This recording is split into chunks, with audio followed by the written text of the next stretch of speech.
mas a cruz não conseguiu vencer o autor da minha vida.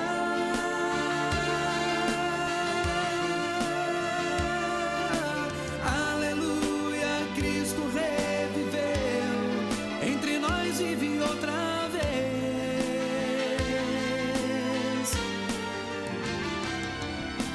Novamente eu posso adorar em espírito e em verdade.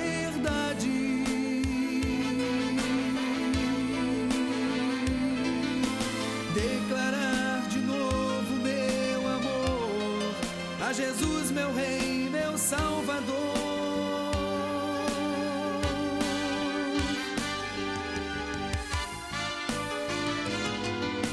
Mas a cruz não conseguiu vencer o autor da minha vida.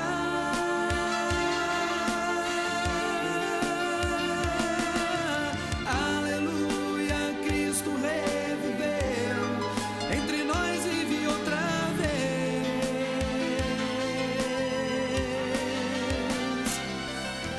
Novamente eu posso adorar em espírito e em verdade.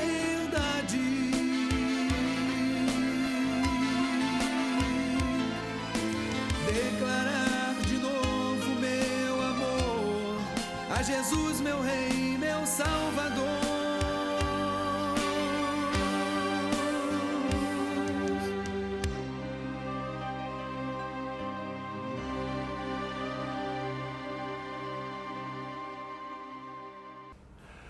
Bom dia para você que chegou aí agora de manhã, que ligou aí seu aparato tecnológico, televisão, smartphone, celular e tal. Que bom que você está aqui conosco, que bom que você se juntou a nós nessa manhã, para que nós juntos possamos estudar mais sobre esse Deus que é maravilhoso, conselheiro, que é Deus forte, que é Pai da eternidade, que é Príncipe da paz.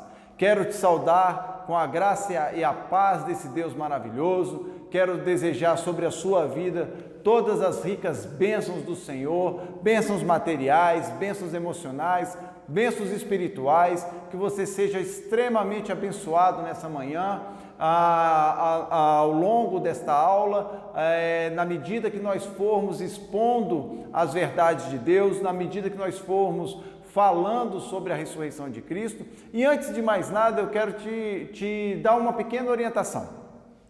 Se você, porventura, está chegando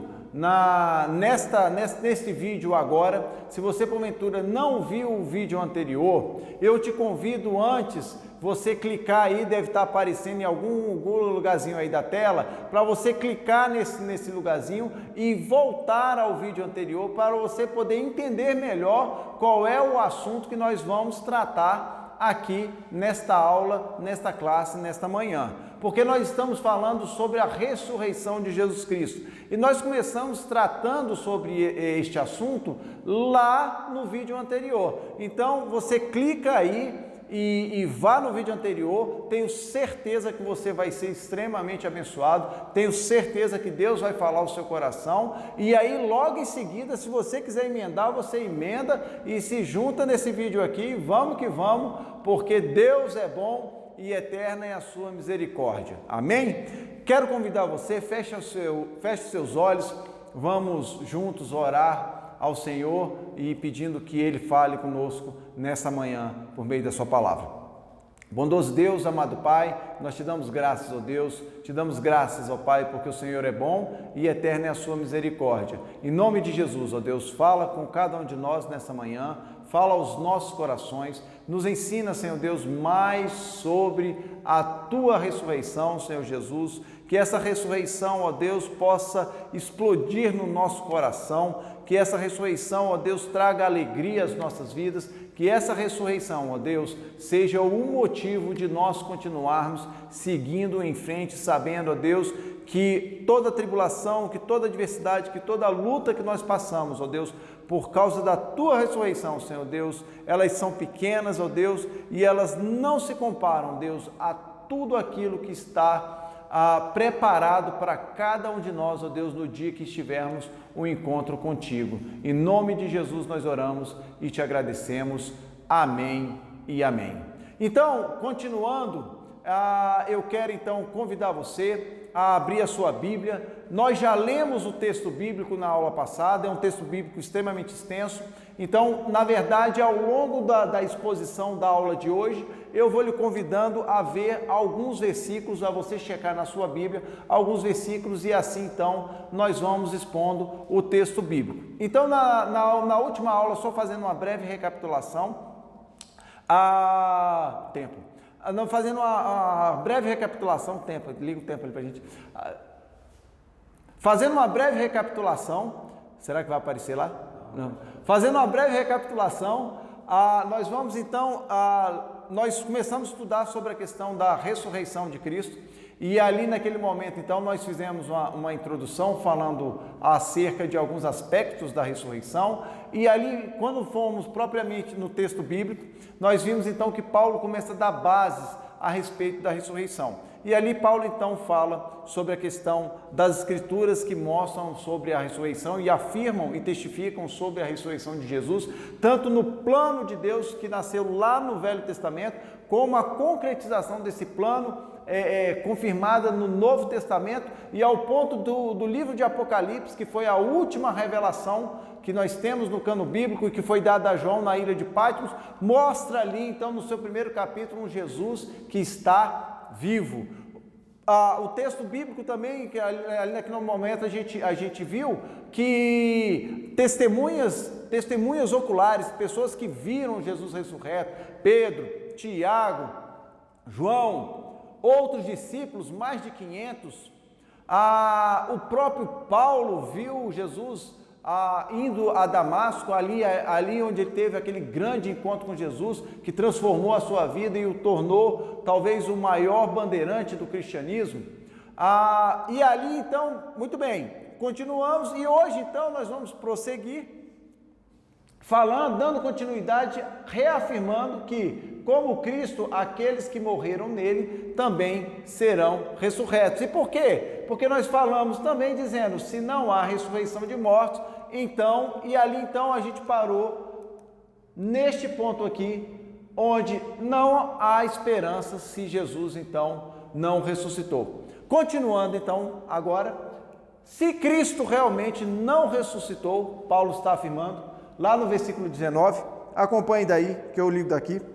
Se nossa esperança em Cristo vale apenas para esta vida, somos os mais dignos de pena em todo o mundo. Então Paulo está dizendo o seguinte, olha, Coríntios, e para nós aqui nesta manhã, se Jesus Cristo realmente não ressuscitou, então está aqui, somos os mais infelizes deste mundo.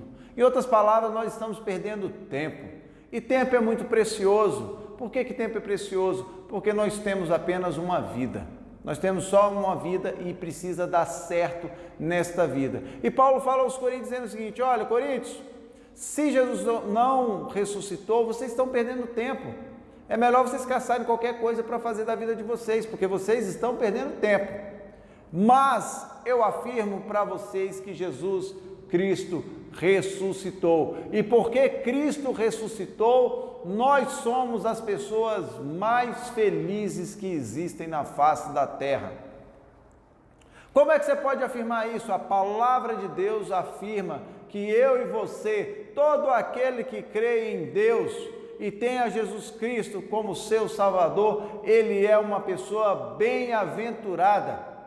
E o termo bem-aventurado é mais que feliz. Tem pessoas nessa terra que elas buscam felicidade nos mais variados lugares. Elas buscam felicidade no sexo, elas buscam felicidade no dinheiro, elas buscam felicidade em relacionamentos vazios, elas buscam felicidade em trabalho, tendo um status, tendo poder, tendo um cargo excepcional dentro da concepção delas. Mas eu quero te dizer uma coisa, só existe uma felicidade que pode ser plena, só existe uma felicidade que realmente é real. Só existe uma felicidade que é eterna. E qual é essa? É quando nós cremos que Jesus Cristo ressuscitou. E aí Paulo está dizendo que quando eu e você cremos que Jesus Cristo realmente ressuscitou, nós somos felizes. Por quê? Somos felizes porque teremos uma vida eterna com Ele. E nesta vida eterna ali não haverá mais choro, não haverá mais dor, não haverá mais perdas, não haverá mais danos, mas sim uma alegria extraordinária, uma alegria indizível, uma alegria que eu e você hoje não podemos sentir totalmente. Então é algo muito bom, então é algo maravilhoso, e nós precisamos então buscar isso para as nossas vidas. Quem não quer ser feliz, você que me assiste aí, eu não sei como é que está a sua vida, mas eu posso te dizer nessa manhã que Jesus quer ter um encontro com você, que Jesus quer renovar a sua esperança, que Jesus quer renovar a alegria do seu coração. Portanto, abra sua boca e fale com Ele. Este é um momento extremamente oportuno. Esta é uma escola bíblica dominical, mas em meio à escola bíblica dominical, Deus fala, porque Ele fala por meio da sua palavra. E o que nós estamos fazendo aqui? Estudando a palavra de Deus. E eu tenho certeza que Ele está falando ao seu coração nessa hora. Continuando, Paulo vai nos relatar, olha, então, se Jesus Cristo não ressuscitou, toda a teologia que nós conhecemos é uma furada. Pode-se viver de qualquer jeito, pois não há céu, não há inferno e não há julgamento final. Vocês lembram que na aula passada eu falei que as filosofias gregas, elas adentraram na igreja de Corinto e gerou uma grande bagunça, gerou uma série de dúvidas e de incertezas na vida das pessoas. E Paulo está dizendo o seguinte, olha, que se Jesus Cristo não ressuscitou, toda a teologia cristã ela vai por água abaixo. Por quê? Porque a coluna vertebral, a coluna principal, o principal alicerce de toda a doutrina cristã, de tudo aquilo que o cristianismo está centrado na ressurreição de Jesus Cristo. Então, se Jesus Cristo não ressuscitou, então nós temos, uma mentira, esse fato é uma mentira. Toda a doutrina cristã, tudo aquilo que a Bíblia diz também é uma mentira. E aí, por isso que eu fiz o destaque dizendo que se Jesus Cristo não ressuscitou, não há céu, não há inferno, ou seja, não há condenação eterna, e não há também julgamento final, ou seja, Deus não vai fazer julgamento de nada. Por quê? Porque não tem sentido nenhum. Então perceba você aí que nos assiste, que a ressurreição, ela é o pilar principal de uma série de outras coisas que nós tratamos na doutrina bíblica, e que sem ela, tudo aquilo que nós cremos e acreditamos seria vão. Ou seja, não existiria ou não seria real. E isso é muito sério. E eu tenho certeza que à medida que nós vamos falando aqui, isso vai mexendo com você daí, e é só para você ver como é importante nós estudarmos a palavra de Deus e compreendermos as verdades do Evangelho. Por quê? Porque volta e meia as pessoas querem saber qual é a razão da nossa alegria, qual é a razão da nossa vida, qual é a razão da nossa fé. E se eu e você não entendemos que a ressurreição de Jesus Cristo é o pilar de tudo aquilo que nós somos em Deus e de tudo aquilo que nós somos em Cristo, de tudo aquilo que nós temos recebido da parte dele, nós não conseguimos testemunhar e nem compartilhar as verdades do Evangelho. É por isso que tem muita gente hoje que quando vai discutir no âmbito saudável, obviamente, estou falando numa discussão salutar, que quando vai falar da palavra de Deus, que quando vai expor as verdades de Deus, passa vergonha. E por quê? Porque não estuda a Bíblia, porque não entende as verdades bíblicas. E isso que nós estamos fazendo, olha, nós estamos passando aqui 2 encontros para estudar o pilar central da fé cristã, que é a ressurreição. E eu já te dei argumentos, já trouxe para você desde o vídeo anterior, e estou trazendo aqui agora, uma série de pontos que você precisa saber para quando você for compartilhar dessas boas novas com alguém, para você falar, olha, eu vou te dizer por que é que o cristianismo é diferente. Eu vou te dizer por que a minha fé é diferente. Não por achar que você é melhor ou melhor do que alguém, não é isso. Mas por mostrar que você crê em algo real, que você está indo para o céu e não está indo para o céu por causa dos seus méritos, porque se dependesse de nós estaríamos todos perdidos, não é mesmo? Mas por quê? Porque Jesus Cristo foi o sacrifício pelos meus pecados, pelos seus pecados, e Ele ressuscitou, e Ele vive, e hoje a Bíblia diz que Ele está à destra de Deus. E mais, a Bíblia diz assim, hoje quando você ouvir a voz do Senhor, não endureça o seu coração. Então, prosseguindo, assim a ressurreição muda toda a perspectiva do homem em 4 pontos vitais. Deixa eu falar uma coisa para você. O que mais o homem natural, que não é aquele homem nascido de novo, quer ou almeja ou deseja, é que a Bíblia seja uma mentira. E por quê? Porque a Bíblia confronta quem nós somos. A Bíblia confronta o pecado do nosso coração. A Bíblia confronta as nossas mazelas. A Bíblia confronta os nossos erros. E é por isso que a Bíblia mexe tanto com a vida das pessoas, mesmo com aquelas que não creem na Bíblia. E aí então, a ressurreição ela vai trazer 4 pontos que vai botar esse homem natural em xeque-mate, vamos dizer assim. Primeiro deles, a verdade é mais forte que a mentira. O mundo e o diabo queriam eliminar Cristo, pois este falava a verdade. Deixa eu fazer um parênteses aqui, porque é extremamente importante. O que mais o diabo quis foi o quê? Foi tirar Jesus do jogo. O que mais o diabo tentou foi tirar Jesus do páreo. O que mais o diabo tentou foi tirar Jesus do propósito de Deus. Por quê? Porque o diabo sabia que Deus tinha um plano para a redenção da humanidade. E este plano, você pode ir lá no livro de Gênesis, no capítulo 3, quando Deus vira para o diabo e fala assim, e desta mulher vai sair a semente que vai esmagar a sua cabeça. E o diabo sabia que Deus não estava brincando naquele momento. E por quê? Porque Deus não brinca e Deus não mente. Então o diabo percebeu ao longo da história de toda a humanidade que viria nascido de uma mulher, aquela semente germinaria e esmagaria a cabeça dele. E quando então João Batista anuncia, eis o Cordeiro de Deus que tira o pecado do mundo, e Jesus estava sendo ali batizado, e uma pomba desce, os evangelhos mostram isso, uma pomba desce testificando, ali personificando o Espírito Santo de Deus, e mais uma voz se ouviu, este é meu Filho amado, em quem me comprazo, ou em quem me alegro, ou em quem me deleito. Foi o próprio Deus que falou. E aí então o diabo começa toda uma estratagema, toda uma estratégia, toda uma artimanha para tentar tirar Jesus do propósito original de Deus, que era qual? Esmagar a cabeça dele.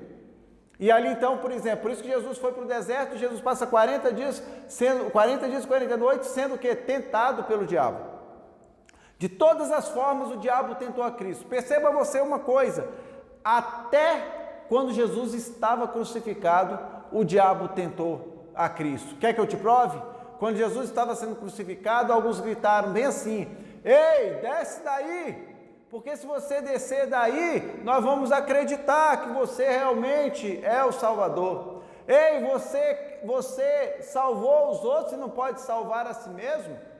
Mas Jesus sabia que o plano original de Deus era qual? Que ele fosse crucificado até o fim, porque a sua morte já estava anunciada e essa morte seria uma morte de cruz. E aí Paulo diz o seguinte, que há ressurreição, porque Deus tinha dito que ressuscitaria Cristo ao terceiro dia, que Cristo não ficaria morto, mas seria ressurreto. Então a verdade é mais forte que a mentira, e a verdade vai ser sempre mais forte que a mentira. Por quê? Porque Deus é a verdade. Jesus relatou lá no Evangelho de João, no capítulo 14, versículo 6, eu sou o caminho, a verdade e a vida, e ninguém vai ao Pai se não for por mim. O que Jesus estava querendo dizer ali é muito simples, que ele é o caminho que leva a Deus, ele é a verdade que leva a Deus e ele é a vida eterna. Não existe outro caminho, não existe outra pessoa. Se você quer buscar a vida eterna, se você quer ter comunhão com Deus, só pode ser feito como? Por meio de Jesus. Não sou eu quem digo, é a Bíblia Sagrada que nós cremos então que foi Deus quem assim fez. Continuando, Paulo vai dizer o seguinte, que a ressurreição ela muda a perspectiva do homem, por quê? Porque o bem é mais forte do que o mal. Com a ressurreição, o mal não prevaleceu. Na cruz do Calvário, Jesus gritou, está consumado.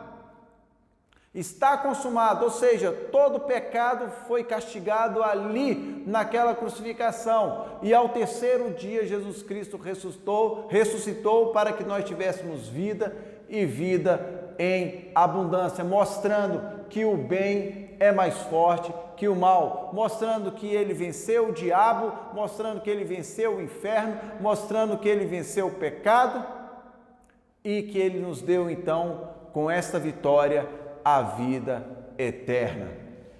Terceiro ponto, o amor é mais forte do que o ódio. Irmãos, não há amor maior do que o amor de Cristo por mim, por você e por todo aquele que está perdido nessa vida. Jesus nos ama de modo incondicional. João 3,16 diz, Deus amou o mundo de tal maneira, de uma forma tão grandiosa, tão sublime, que nós não temos como nem mensurar, que Deus amou o mundo de tal maneira que deu o seu Filho unigênito para todo aquele que nele crê, não perecesse, mas tivesse o quê? Tivesse a vida eterna, e a vida eterna é a ressurreição, ou é a ressurreição em Cristo Jesus. O amor é mais forte que o ódio, a vida é mais forte do que a morte, e é por isso que para os cristãos nós dizemos, que a morte não é o fim, mas é o começo. A morte é uma passagem, a morte é apenas um estágio. Por quê? Porque nós sabemos que nós morremos, mas ressuscitamos para uma vida eterna. O Cristo ressurreto, se Jesus Cristo não tivesse ressurreto, tudo isso que nós estamos falando aqui, abordando nesse momento, seria uma falácia, seria uma mentira. E é por isso, sabe, que eu percebo o seguinte, em meio a tantas coisas que a gente passa na vida, lembre-se sempre disso, lembre-se dessas 4 grandes verdades. A verdade é sempre mais forte do que a mentira, o bem sempre é mais forte do que o mal, o amor é mais forte do que o ódio e a vida é mais forte do que a morte. Que coisa maravilhosa é poder crer nisso que a palavra de Deus nos traz nessa manhã e nisso que Deus fala aí no seu coração. E eu tenho certeza que mesmo diante de uma série de circunstâncias que nós estamos passando e que você porventura esteja passando aí, lembre-se disso, de que a vida é maior do que a morte, o bem é maior do que o mal e que a verdade é mais forte que a mentira. Prosseguindo, Paulo vai então discernindo, ele já deu as bases da ressurreição, ele já trouxe para a realidade da igreja de Corinto sobre essa ressurreição, e agora então ele vai continuar o seguinte, explicando como os mortos ressuscitam. Por quê? Porque isso também foi um questionamento. Os coríntios queriam saber, mas tá bom, Paulo, ok? quê? Nós já sabemos que Cristo ressuscitou, que nós vamos ressuscitar com Ele, segundo diz as Escrituras, segundo você está nos relatando aí, as testemunhas viram, etc e tal. Mas como é que é isso? Como é que funciona isso? E aí então ali, ó, dos versículos 35 até quase o fim do capítulo, Paulo começa a explicar sobre essa ressurreição. E aí Paulo começa dizendo o seguinte: tem horas que a gente pensa que Paulo é meio duro, e ele é mesmo às vezes duro em algumas condições, em alguns questionamentos, mas eu entendo também que ele provavelmente já deveria ter falado aquilo algumas centenas de vezes. E aí Paulo vira para os coríntios e fala assim: olha, não sejam tolos, não sejam ignorantes, vocês estão querendo entender algo sobrenatural de uma maneira natural, vocês estão querendo entender aquele que é maior do que todas as coisas com um pensamento humano. É impossível, é impossível. Então Paulo vai trazer elementos mais próximos da realidade humana para tentar explicar como funciona essa ressurreição. E ali então Paulo vai começar dizendo, usando como exemplo, melhor dizendo, acerca da semente. Semente, você pega a semente, está ali. Se você quiser obter abacaxi, vai ter que plantar uma semente de abacaxi. Se quer plantar maçã, se quer colher maçã, tem que ser uma semente de maçã. E Paulo então vai dizer o seguinte: olha, a semente em si, você olha a semente, aquela sementinha, ela ainda não deu o seu fruto. Ela não chegou ainda naquilo que ela realmente vai representar. Ela ainda não manifestou toda a sua potencialidade. Ela ainda não mostrou tudo aquilo que ela é na sua essência. Então está aqui, ó, não se planta manga, por exemplo, para colher maçã. O sepultamento é uma semeadura. A identidade fica mantida, porém, aí Paulo vai dizer, olha, da mesma forma que a semente, você pega, planta a semente na terra, e essa semente então ela começa a germinar, e ali ela já não é mais uma semente, ela nasce uma muda, essa muda vira uma árvore, essa árvore começa a dar fruto, e ela vai dando então resultados. Então dessa mesma forma, Paulo vai dizer o seguinte: olha, aquilo que você pega, ele se transforma. Paulo estava tentando explicar a ressurreição para os coríntios, como ele tenta explicar para mim e para você nessa manhã. O corpo que é corruptível, ele vira incorruptível. Irmãos, nós não teríamos estrutura nenhuma com essa matéria que nós temos de entrar no céu. Por quê? Porque ainda habita o pecado em nós. Nós ainda temos a velha natureza em nós. Então, para nós herdarmos a glória de Deus, o corpo que hoje é corruptível, ele vai ter que se transformar num corpo que é incorruptível. Aquilo que é motivo de desonra vai virar o que? Glória. Por quê? Porque hoje a gente ainda peca. E João fala que aquele que diz que não peca é mentiroso. E o Espírito de Deus não está nele. Então, ou seja, toda desonra hoje que a gente ainda tem, quantos pecados às vezes a gente comete e fala: puxa, não era isso que eu queria fazer, não era isso que eu queria falar, não era assim que eu queria agir. Quantas vezes você já não pensou naquele texto de Paulo: miserável homem que eu sou, quem me livrará do castigo dessa morte? E Paulo continua, está lá no texto de Romanos, capítulo 7, miserável homem que sou, graças a Deus por Jesus Cristo que me dá a redenção por meio dele. Está aqui, ó, desonra vira glória, fraqueza vira poder, não mais limitado no tempo e no espaço. Perceba uma coisa aí, uma coisa que eu acho extremamente interessante. Quando Jesus Cristo ressuscitou, que ele apareceu a várias testemunhas, num determinado ponto, a Bíblia diz que os apóstolos estavam reunidos num lugar fechado e de repente Cristo apareceu lá dentro. E como é que Cristo apareceu lá dentro? Ele atravessou a parede, atravessou porta fechada. É uma coisa assim, que não tem como explicar. Hoje a gente não tem nada que possa explicar isso. Mas o que o texto está dizendo nessa parte do capítulo 15, é que fraqueza, esse corpo nosso que é deteriorável, ele vai virar um corpo glorioso, um corpo cheio de poder, ao ponto de você não estar mais limitado no tempo e no espaço e de ir onde você quer. Como é que funciona isso? Não me pergunte, porque aí você está exigindo demais do professor aqui nessa manhã, que está tentando lhe trazer pelo menos os elementos mais basilares da ressurreição de Cristo. Então vamos prosseguir. Natural vira espiritual. aparece e desaparece, pode ser tocado, pode comer se quiser, que foi como Jesus fez. Jesus estava ressurreto, de repente aparece junto com os apóstolos e ainda pergunta se tinha algo para comer.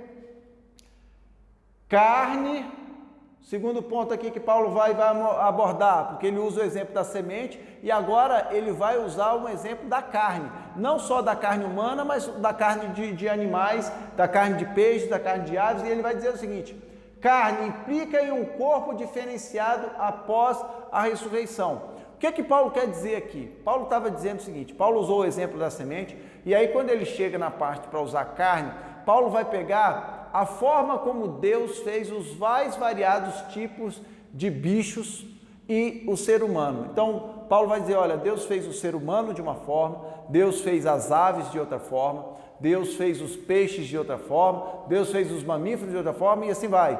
E aí Paulo está dizendo o seguinte, olha, se Deus foi poderoso para fazer todas essas espécimes das formas mais variadas, das formas mais diferentes, cada um com habilidades, cada um com talentos, cada um de uma forma, cada um de um jeito, uns voam, outros andam, outros rastejam.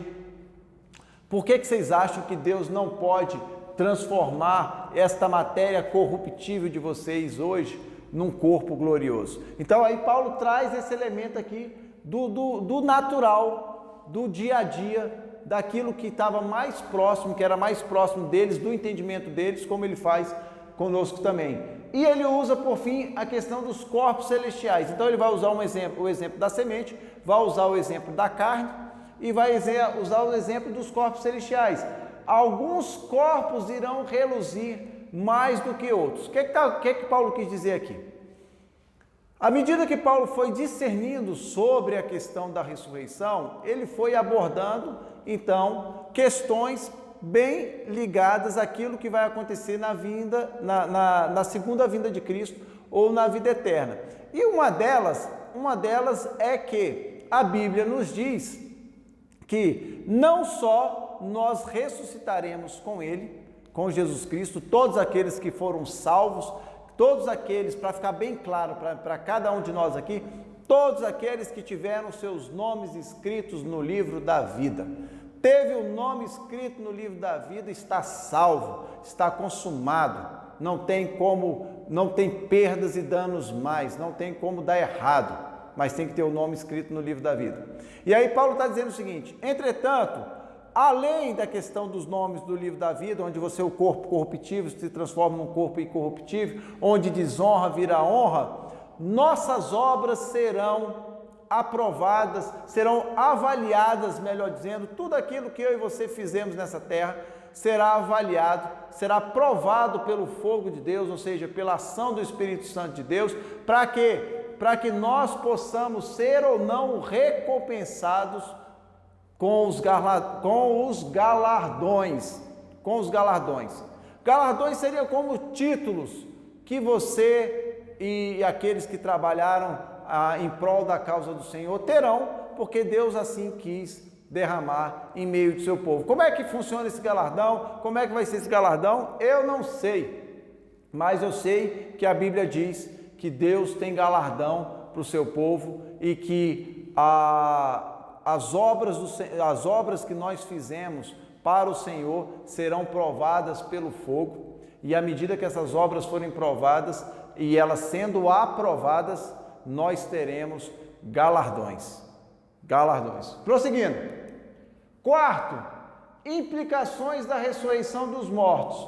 Primeiro ponto aqui, Paulo vai continuando então, falando para eles. Paulo vai dizendo então, primeiro ponto aqui que nós temos que destacar é acerca da obra de evangelização, ou do evangelismo, porque os coríntios tinham uma prática de se batizar pelos mortos, buscando a salvação destes. Paulo os questiona nesse sentido. Chegou a um ponto do seguinte, na igreja de Corinto, eles começarem a se batizar pensando que os mortos, eles começaram a se batizar não posso dizer em homenagem, mas se colocando, melhor dizendo isso, eles começaram a se batizar, se colocando no lugar de pessoas que já estavam mortas, para quê? Almejando que aquelas pessoas também fossem salvas.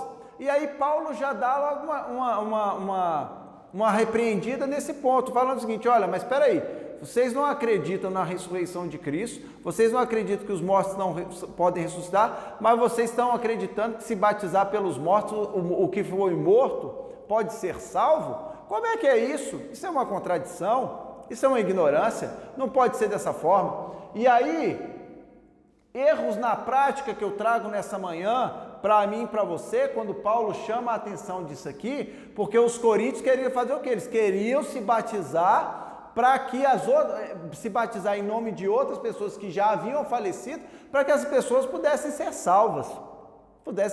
Você conhece coisas semelhantes a essa? Tem um monte de coisa aí no mundo, irmãos, que está tentando fazer isso hoje, e precisamos estar de olhos bem abertos.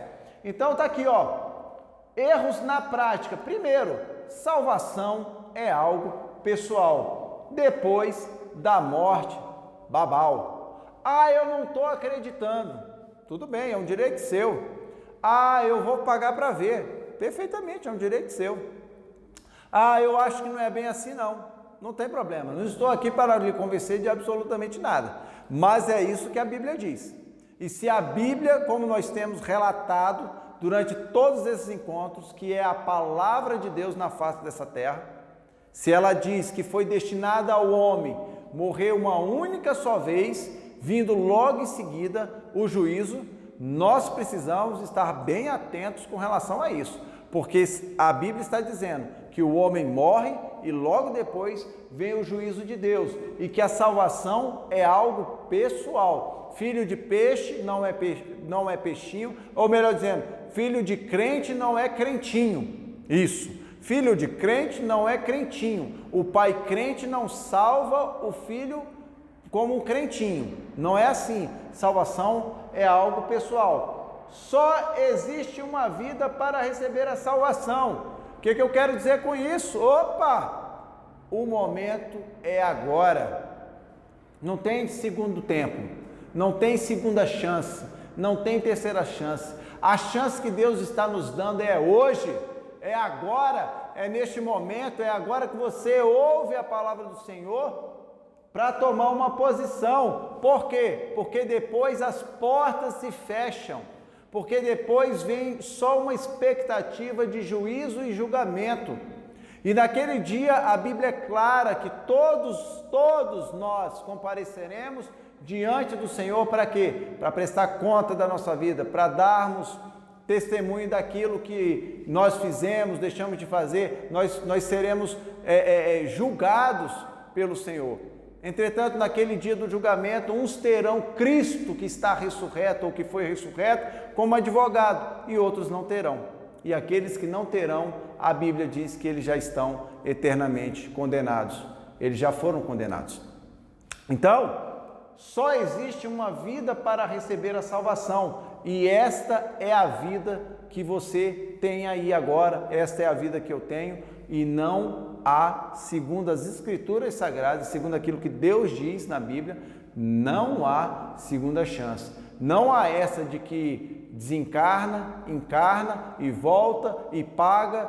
Não é isso que a Bíblia diz. Pode até ser que seja isso que as pessoas creem aí fora, mas não é isso que a Bíblia diz, e por isso nós precisamos estar atentos. E Paulo também vai dizer mais das implicações da ressurreição: batismo não salva ninguém. O que salva é crer em Cristo como Senhor e Salvador da sua vida. O que salva é acreditar que Jesus foi a expiação pelos nossos pecados. O que salva é crer que Jesus era o Filho de Deus e ele foi crucificado numa cruz, porque o castigo que nos trouxe a paz estava sobre ele, e pelas feridas que Jesus sofreu, nós somos sarados, nós somos salvos, nós somos regenerados e nós somos reconciliados com Deus. É mais ou menos assim. Tem um monte de passaporte para o céu, mas esse passaporte só entra se tiver o visto. e o visto é o sangue do Cordeiro. E aí eu e você então precisamos ter esse sangue, que não vem por meio do batismo, mas sim por meio da crença no Senhor Jesus Cristo. Segunda parte. Primeiro então, implicações da ressurreição dos mortos. Evangelismo, compartilha a palavra, fala da palavra de Deus para as pessoas que estão se perdendo, dissemina essa palavra do jeito que você sabe, mas compartilha. Segundo, sofrimento. Do versículos 30 a 32, Paulo vai dizer o seguinte, se não existe ressurreição, o nosso sofrimento não passa de masoquismo. Vamos ler esse texto? Versículos 30 a 32 do capítulo 15. Diz assim aqui na minha versão: E, se não haverá ressurreição dos mortos, de que me adiantou ter lutado com feras, isto é, aquela gente de Éfeso? Se não há ressurreição, então comamos e bebamos, porque amanhã morreremos. Paulo está dizendo o seguinte, olha irmãos, se não existe ressurreição, tudo o que eu estou fazendo nesta vida é vão. Todo o sofrimento que eu estou passando, todas as lutas que eu já passei, e aí Paulo cita a luta dele em Éfeso, mas Paulo teve naufrágio, teve chibatada. Só para vocês terem ideia, Paulo passou num determinado momento da vida dele, ele tomou 5 quarentenas menos uma, são 196 chibatadas. Pensa só, irmãos, o que é isso? Você levar 196 chibatadas. E Paulo sofreu por naufrágio, picada de cobra, e Paulo está dizendo o seguinte, olha, se a ressurreição não é um fato, se os mortos não ressuscitam, eu também estou perdendo meu tempo. E aí, Paulo está dizendo o seguinte, e todo o sofrimento que eu tenho passado, e todo o sofrimento que todo cristão vier a passar, ele é o quê? Ele é vão, ele é sem sentido, ele se torna nada mais, nada menos que uma prática de masoquismo. E é por isso que a ressurreição é tão importante na vida do cristão. De sabermos e termos a certeza que, como Paulo menciona na segunda carta dele à igreja de Corinto, e ele cita assim, as nossas leves e momentâneas tribulações, elas não se comparam ao peso de glória que está nos preparado na vida eterna.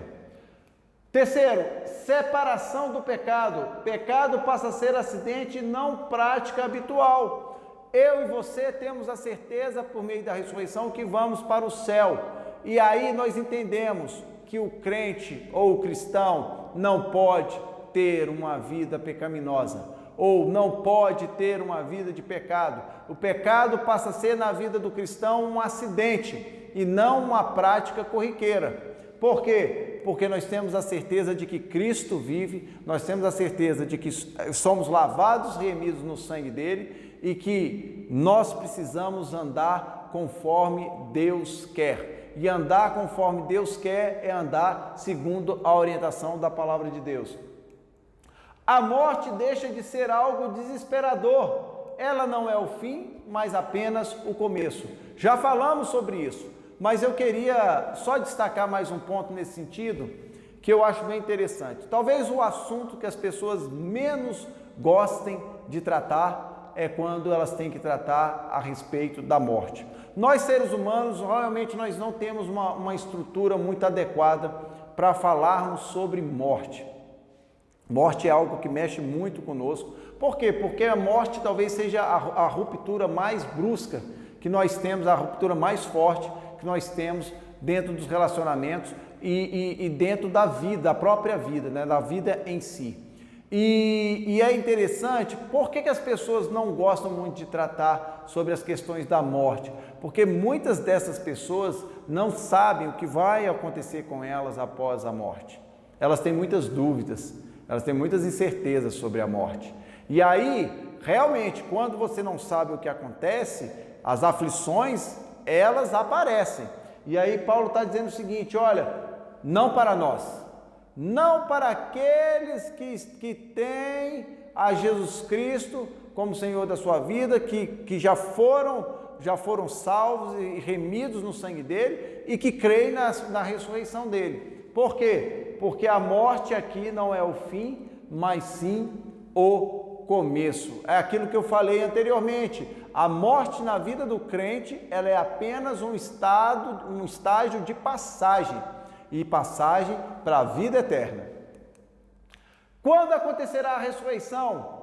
Foi a última pergunta que os coríntios fez a Paulo. E Paulo então vai responder: a ressurreição, ela acontece na segunda vinda de Cristo. E as pessoas, elas têm às vezes certas dúvidas que diz assim: mas quando é essa segunda vinda de Cristo? E eu quero tirar essa sua dúvida nessa manhã. A segunda vinda de Cristo, ela nada mais é o seguinte: para todos aqueles que morrem, seja agora, seja daqui um pouco ou mais à frente, Cristo volta. Ou seja, segundo as Escrituras Sagradas, segundo a Bíblia, aqueles que morrem em Cristo, aqueles que morrem esperando Jesus Cristo voltar, assim que eles fecham os seus olhos, eles já aparecem na vida eterna em comunhão com Jesus Cristo. Isso aqui é interessante pelo seguinte, porque existem muitas dúvidas em relação à questão da segunda vinda de Cristo. As pessoas falam da questão do arrebatamento, as pessoas falam, fica a questão da dúvida mesmo.